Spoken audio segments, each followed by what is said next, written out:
কৃষি কৰ্মৰে স্বাৱলম্বিতাৰ সপোন দেখিছে এজাক পুৰুষ মহিলাই 250 বিঘা মাটিত কৰিছে গোমধানৰ খেতি কৃষি কৰ্মৰে স্বাৱলম্বিতাৰ সপোন দেখিছে নগাঁৱৰ এজাক পুৰুষ মহিলাই নগাঁৱৰ পাখিমৰীয়া গাঁৱত এহাল দম্পতীৰ নেতৃত্বত গাঁওখনৰ এজাক পুৰুষ মহিলা এইদৰেই ওলাই আহি নামি পৰিছে কৃষি কৰ্মত 250 বিঘা মাটিত তেওঁলোকে আৰম্ভ কৰিছে গোমধানৰ খেতি শালি খেতিৰ পাছত পথাৰত পৰি থকা মাটিত আৰম্ভ কৰিছে উন্নত জাতৰ গোমধানৰ খেতি গাঁওখনৰ 250 বিঘা ভূমিত সকলোৱে মিলি ৰোপণ কৰিছে গোমধান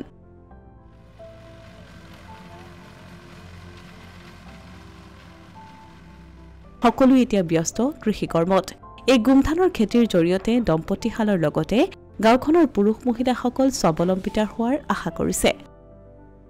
উল্লেখযোগ্য যে পতিত মাটিত সকলোকে এক কৰি কৰা এই কৃষি কৰ্মৰ বাবে দম্পতীহালক সকলোৱে কৰিছে প্ৰশংসা তেওঁলোকৰ আশা চৰকাৰে যদি কিছু সহায় কৰে তেন্তে অনাগত দিনত ইয়াতকৈও বৃহৎভাৱে অন্য খেতি কৰিবলৈ তেওঁলোক আগবাঢ়ি যাব এটো খেতি মই গোমধানৰ খেতি আগবঢ়াইছো আৰু মানে আমাৰ ৰাইজে ইয়াত এটা খেতি কৰিয়ে বাকি খেতি নকৰে মই ৰাইজক দেখুৱাবৰ কাৰণে এই খেতিটো আৰম্ভ কৰিছো মহিলাখিনিয়ে মোক সহযোগ কৰিছে আৰু মোৰ ভতিজা ককাই ভাই সবে সহযোগ কৰিছে সেইকাৰণে মই খেতিটোত এবছৰ নামিছো কিমান বিঘা মাটি খেতি মই 250 বিঘা ৰাইজে মোক দিছে কৰিবলৈ